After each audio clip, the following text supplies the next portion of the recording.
TWR द्वारा प्रसारित कार्यक्रम जिंदगी की राह में आप सबका स्वागत बा।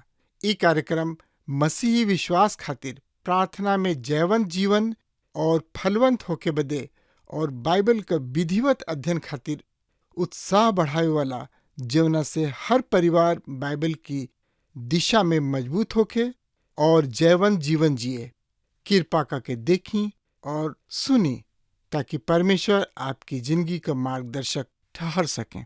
यीशु का नाम सुखदाई, भजन करो भाई, ये जीवन दो दिन का।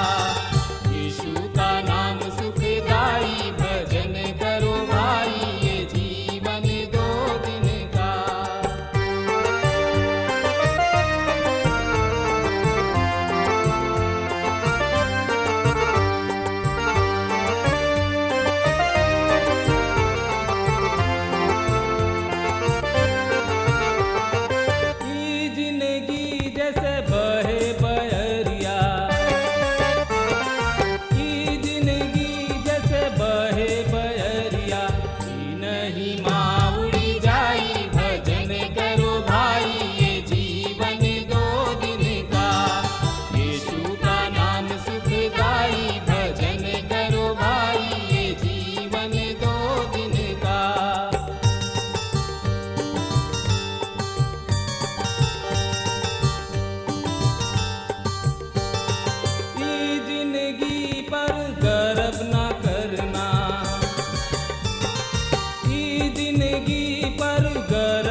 जैसे कि रउआ जानत तनी कि एह दिन में हमनी की पुराना नियम से जकरिया नबी की किताब के सिलसिलेवार रूप से अध्ययन कर रहल बानी जा। पिछला अध्याय में हमनी के जकरिया नबी की किताब 14 अध्याय के 1 से 7 पद तक के ऊपर विचार विमर्श करनी है जा। लेकिन आज हमनी के यही 14 अध्याय के 8 से 14 पद के देखे के। 14 अध्याय एक अंतिम अध्याय है और एकरा में भविष्य के विषय में नबूवत कल गुल बा। और अब हमनी के एक खाली फिर रुआ के याद दिला दी कि जौन भी एकरा में नबूवत बा उ भविष्य के नबूवत है, जौन की वर्तमान में भी भविष्य के बात बा। ऐसे रुआ एक और व्याख्या वर्तमान के परिस्थिति सब में करे के प्रयास मत करी, एकरा से रुआ संकट में पड़ सकतानी। सो आई यही परिचय के साथ हमनी के आज के कार्यक्रम के आगे बढ़ावल जाओ। पहला कार्यक्रम में स्पष्ट रूप से देखनी है जा कि परमेश्वर जकरिया नबी के द्वारा अपना लोगन के बतौले कि यह परमेश्वर के दिन आ रहल बा और उ दिन उजियाला के दिन ना वरन अंधियारा के दिन है। जैसे कि योल नबी बतौले और दूसरा पद में हमने के पढ़नी है जा कि सब जाति के लोग के यरूशलेम से युद्ध करे खातिर एकत्रित करब। एकर अर्थ है कि परमेश्वर एगो विश्वव्यापी एगो संयुक्त सेना के यरूशलेम पर चढ़ के लेके आई हैं और वो समय यरूशलेम के का दशा हुई। उ नगर पर अधिकार क ली हैं, घर लूट ली हैं और स्त्री सबके भ्रष्ट करी हैं और नगर के आधा भाग निर्वासन में चली जाई। और तब परमेश्वर महायुद्ध के तैयारी के साथ सब जाति के विरुद्ध युद्ध करे निकली हैं। मित्र, यहाँ पर उनकर सहायक अर्थात तो उनकर छुड़ावे वाला परमेश्वर के आगमन के प्रतिज्ञा है। अब आज हमनी के 4 पद से आगे बढ़ के, हाँ तब प्रिय श्रोता मित्र भाई बहन, जकरिया नबी की किताब 14 अध्याय के 4 पद में ए तरी से लिखल गुल बा, ओ दिन ओह जैतून पर्वत बीचों बीच से अर्थात पूरब से पश्चिम तक फाट जाई, जोना से एगो बहुत ही बड़ खाई बन जाई। एकरा से आधा पर्वत ऊपर के ओर तथा आधा दक्षिण के ओर सरक जाई। मित्र, अब यहाँ जकरिया नबी साफ साफ शब्द में कहताने कि ओह दिन वाक्यांश यहाँ अनेक बार हुआ सामने आई। वो दिन वो जैतून पर्वत पर जौन की पूरब दिशा में बा, यरूशलेम के सामने बा, गोड़ धरी है। मित्र, ई एगो कपा देवे वाला कथन है, डराए वाला कथन है, पर ई पूर्णतः शाब्दिक है। जैतून पहाड़ सही में यथा शब्द है। जब प्रभु यीशु मसीह आई हैं तो अपन गोड़ जैतून पहाड़ पर धरी हैं। यहाँ स्पष्ट बा तथा साफ बतावल गुल बा कि वो दिन जैतून पर्वत पर आपन गोड़ धरी हैं। जब जकरिया नबी कहताने कि आपन गोड़ तो ऊ उनकर गोड़ के विषय में बता रहल बने, ऊ उनका हाथ के विषय में नेखन बता रहल। जकरिया कहताने कि उनकर गोड़ जैतून पहाड़ के स्पर्श करी हैं। स्पष्ट बा कि जकरिया के तात्पर्य बा ओ स्थान से यहाँ प्रभु यीशु मसीह पैर राखे जा रहल बने। मित्र, आज प्रभु यीशु मसीह महिमा नियुक्त मसीह हमें। वो मानव मोक्ष के मूल्य चुकावे खातिर क्रूस पर बलिदान भइलन, कब्र में गाड़ल गुलन और परमेश्वर मृतक में से उनका के जीवित कैलन और महिमा दिहले। आज वो महिमा नियुक्त मसीह हमें। ऊ किला से छेदल गुलन, पैर के चिन्ह गोड़ के यही स्थान से स्वर्ग वापस चल गुलन। ऊ जब दोबारा ये पृथ्वी पर आई हैं तो वही जैतून पहाड़ पर आपन पैर रखी हैं। जकरिया नबी हमनी के स्पष्ट बतावताने कि वो ए स्थान से गोले और यही स्थान पर अर्थात जैतून पर ही आपन गोड़ यानी कि पैर धरी हैं। हाँ तो श्रोता मित्र भाई बहन, तरुआ हमरा संगे आपन पवित्र शास्त्र बाइबल निकाल लेनी। हाँ तो ओह में देखी प्रेरितों के काम 1 अध्याय 11 पद के देखी।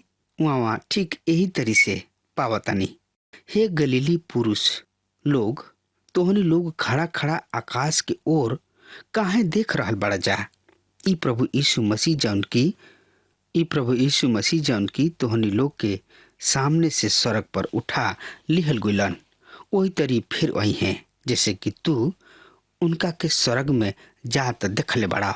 मित्र, ई भविष्य में यह कथन के पूर्ति हुई, अर्थात जब प्रभु यीशु मसीह वापस जैतून पहाड़ पर आपन पैर रखी हैं। पर ई कब हुई? ई प्रभु यीशु मसीह के दिन में हुई, जब वो महाक्लेश सह रहल हुई हैं, जब यरूशलेम के अंतिम हाली घेर लिहल जाई। ई तब हुई जब इहे प्रभु यीशु मसीह जब तोरा किने से स्वर्ग पर उठा लिहल गुल बने, वही तरी फिर आई हैं जैसे कि तोहनी लोग उनका के स्वर्ग में जात दखले बड़ा जा। मित्र, जैतून पहाड़ पर जौन की पूरब दिशा में यरूशलेम के सामने बा, यहाँ जकरिया नबी साफ कहताने उ दिशा और स्थान निश्चित रूप से बतावता। पूरब दिशा के उल्लेख कोनो सहयोग वश सही तरी ही नहीं खे कहल गइल। हाँ मित्र, ये पूरब दिशा के यही तरी अचानक प्रयोग नहीं खे कइल गइल। रुआ संपूर्ण पवित्र में यह कथन के बार बार देखब कि इसराइल की सहायता पूरब दिशा से आवेला और यही कारण से वो पूरब द्वार से पर विशेष ध्यान देताने और एकरा के सुनहरा द्वार कहताने। यहेजकेल नबी भी हमनी के बतावताने कि इसराइल के सहायता पूर्व दिशा से आ रहल बा। पर रुचिकर बात बा जौन कि लोग ऐसन सोचलन कि इसराइल के सहायता पाश्चात्य देश से आई, तो ऊ गलत सोचलन, काहे कि पवित्र बाइबल ओकर खंडन करता। इसराइल के सहायता पूरब दिशा से आई, वास्तविक सहायता पूरब अर्थात परमेश्वर की ओर से आई। तब हमने के पढ़तानी जा कि जैतून पहाड़ बीचों बीच से पूरब से पश्चिम तक फाट जाई यहाँ और जौना से बहुत बड़ खाई बन जाई और एकरा से आधा पर्वत उत्तर के ओर तथा आधा पर्वत दक्षिण के ओर सरक जाई। मित्र, हमनी खातिर ए भौतिक परिवर्तन के उल्लेख कल गुल बा जौन की प्रभु यीशु मसीह के आगमन के समय होई। ओ समय भूकंप होई, भयानक भूकंप होई और जैतून पर्वत बीचों बीच से फाट जाई। एकर आधा भाग उत्तर दिशा के ओर सरक जाई और आधा भाग दक्षिण के ओर चली जाई और वहाँ एगो बड़ खाई बन जाई। ई एगो भयानक भौगोलिक परिवर्तन होई। यरूशलेम आज सबसे अधिक उबड़ खाबड़ भूभाग से घेराइल बा, पर यरूशलेम से यरीहो के आवे वाला मार्ग एगो उत्तम राज पथ और ऐसे पर्यटक सबके ये उबड़ खाबड़ क्षेत्र के आभास नहीं होत। इ त एकरा के बहुते सुघर और उत्तम स्थान समझलन, पर सही में यरूशलेम के चारों ओर बहुते असमतल पर्वतीय क्षेत्र है। तब 5वां पद में हमने के पढ़नी है जा, तब तू हमरा पर्वत के तराई से होके भगबा, काहे कि पर्वत के तराई आशेल तक पहुंची। हाँ, तू ठीक वही तरी भगबा जौना तरी यहूदा के राजा उजियाह के दिन के भूकंप के आगे भागल रहन। तब यहोवा परमेश्वर अपना समस्त पवित्र जन के साथ आई हैं। यहाँ पर एक खाली फेरो हमनी के बताउल गइल बा। परमेश्वर कहलन कि तू हमार पर्वत के तराई अर्थात घाटी से होके भगबा। एक तात्पर्य बा कि ई घाटी ई तराई एगो भगावे के एगो निकले के चौड़ा विशाल राह बन जाई और यही कारण से अनेक लोग के ई विचार बा कि इसराइली ओ समय एदोम देश के उबड़ खाबड़ चट्टानी नगर पैतरा के ओर भाग जाई। हमने के बहुत ही अधिक धर्म सिद्धांत के ना बनावे के चाहिए, काहे कि पवित्र शास्त्र ऐसन ना बतावले। पवित्र शास्त्र बाइबल हमने के ऐसन ना बतावले। तब यहोवा हमार परमेश्वर अपन समस्त पवित्र जन के साथ ही हैं। हमने के ई नेखीजा कह रहल कि ई सही में सदोम अर्थात पैतरा के ओर ही चल जाए हैं, कहीं और भी जा सकता नहीं। तब यहोवा हमार परमेश्वर अपन समस्त पवित्र जन के साथ आई हैं। मित्र, ई पवित्र शास्त्र के बहुत ही रुचिकर अनुच्छेद बा। ई प्रभु यीशु मसीह के पृथ्वी पर वापस लौटे के चिन्ह हमने इस चित्र के प्रकाशित वाक्य किताब के 19 अध्याय में भी देखे के, जहाँ हमने के बतावल गुल बा कि स्वर्ग के सेना उनका पीछे हुई हैं। जी हाँ मित्र, स्वर्ग के विशाल सेना प्रभु यीशु मसीह के पीछे हुई। आई एक क्षण रुक के रोमियो के पत्री के 11 अध्याय के 25 पद के हमने के देख लिया जाओ। यहाँ एक तरी से लिखल गुल बा, काहे कि भाई लोग हमने की जानत कि तू अपना आप के बुद्धिमान समझ के ये रहस्य से अनभिज्ञ रहा कि इसराइल के एगो भाग तब तक कठोर बनल रही जब तक गैर यहूदी सब के संख्या पूरा ना हो जाओ। इसराइल के एगो भाग तब तक कठोर बनल रही जब तक कि गैर यहूदी सब के संख्या पूरा ना हो जाओ। मित्र, ई गैर यहूदी जाति सब के संख्या पूरा होखे के समय है जब समस्त जाति यरूशलेम के विरुद्ध चढ़ के आवेले। ई गैर यहूदी सब के संख्या पूरा होके के समय है। और 26वां पद एह तरी से बतावता कि एह तरी से समस्त इसराइल उद्धार पाई, जैसे कि लिखल बा, सियोन से उद्धारकर्ता आई हैं, उ याकूब से भक्ति दूर करी हैं। मित्र, उस समय निश्चित रूप से अभी नहीं आयल। जी हाँ, अभी उस समय नहीं आयल। प्रभु यीशु मसीह के पहला आगमन पर ऐसा नहीं भइल। समस्त इसराइल में उद्धार नइखे पावले। सो प्रभु यीशु मसीह के पहला आगमन यह कथन के संतुष्ट ना करेला। हमके ओह में यह कथन के पूर्ति नहीं देखत तथा यहूदी सब के वर्तमान वापसी भी ये वचन के संतुष्ट ना करेला। हमके ये वचन के एकरा में पूरा होत नहीं देखत। तब 6 और 7 पद के देखी यहाँ पर एह तरी से बतावल गइल बा कि ओ दिन ऐसन होई कि आकाश ना रही, सब प्रकाश पिंड बुझ जाई। उ अनोखा दिन ही होई जौन कि यहोवा परमेश्वर ही जानताड़े। ना दिन होई ना रात होई, पर ऐसन होई कि संध्या समय उजियाला होई। मित्र, हमन के प्रकाश व्यवस्था में ओह समय महापरिवर्तन दिखाई दी। हम ओ भोर के समय के प्रतीक्षा कर रहल बानी जब प्रभु यीशु मसीह अपना दूसरा आगमन पर ए पृथ्वी पर आपन राज स्थापित करी हैं। ई प्रभु के दिन के संदर्भ में एगो निश्चित संदर्भ है जौन की किताब में 24 घंटा के दिन नइखे, वरन एगो जुग बा। और अब एगो नया खंड पर हम आवतानी जौना में हम ए पृथ्वी पर इसराइल के राज के स्थापना के देखे के। ई एगो नया खंड है। सो आई 8 पद के हमरा साथ देखी। फिर वो दिन ई भी होई कि जिंदगी के जल यरूशलेम से बहे खातिर उनकर आधा भाग पूर्वी सागर के ओर तथा आधा भाग पश्चिमी सागर के ओर बही। वो ग्रीष्म और शीत दोनों वस्तु सबसे बहत रही। मित्र, पूर्वी सागर से तात्पर्य बा मृतक सागर तथा पश्चिमी सागर से तात्पर्य बा भूमध्य सागर। दूसरा शब्द में एगो सोता फूटी जौन की यरूशलेम की एगो समुद्री नगर बना दी है। वर्तमान समय में यरूशलेम एगो महाद्वीपीय नगर है। ई समुद्र से बहुत ही दूर बा।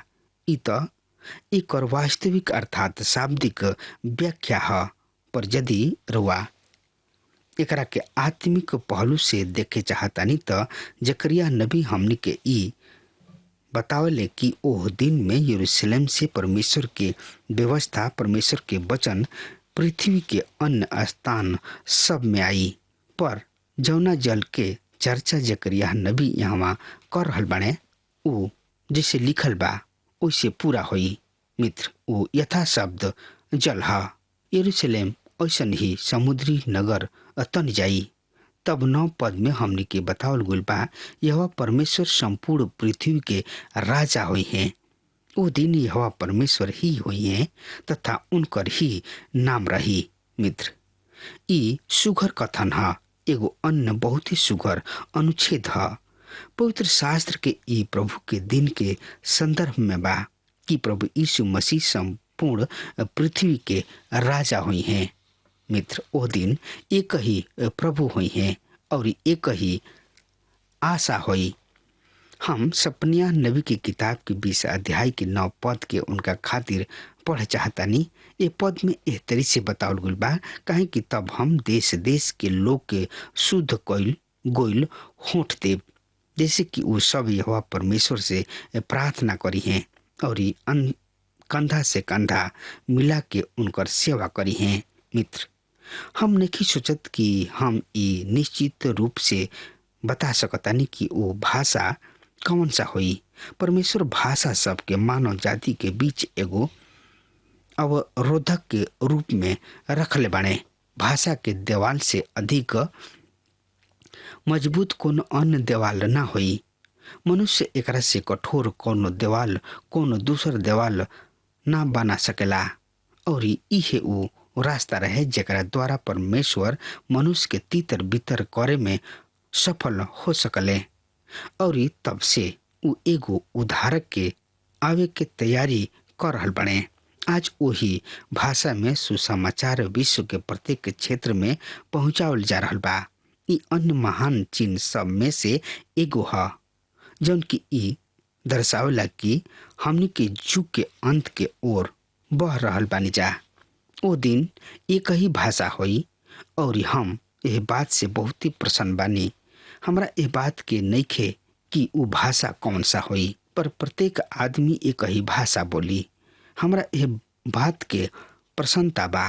तब 10वां पद में पढ़तनी जा, गेबेन से यरूशलेम के दर्शन स्थित रिमोन तक संपूर्ण जमीन समतल मैदान में मिल जाई, पर बिन्जामिन के फाटक से लेके पहला फाटक तक और वहां से बोना वाला फाटक तक तथा हनेल के गोबट से राजा के रसगुआ तक यरूशलेम ऊंचा होके अपना ही स्थान में बसल रही। ओ दिन यहोवा परमेश्वर संपूर्ण पृथ्वी के राजा हुई है। ये बहुत ही सुघर और ये दिल के मगन करे वाला कथन है। जब यहोवा परमेश्वर संपूर्ण पृथ्वी के राजा हुई हैं, उनका राजधानी यरूशलेम हुई, तब यरूशलेम के का स्थिति हुई। हाँ श्रोता मित्र भाई बहन, अब हमार समय खत्म हो रहा बा। तब तक खातिर हुआ हमरा के आज्ञा दी। परमेश्वर हुआ के बहुते आशीष देस। आमीन। हमके विश्वास बा कि ई कार्यक्रम आप सब खातिर फायदेमंद सिद्ध भइल हुई। अगर आप सबके लगे बाइबल से चाहे आपकी निजी जिंदगी से कोनो सवाल होके चाहे कोनो समस्या खातिर प्रार्थना करावे चाहतनी तो हमारी फोन नंबर पर जरूर संपर्क करें और आज का दिन आप खातिर सुखद बनावे।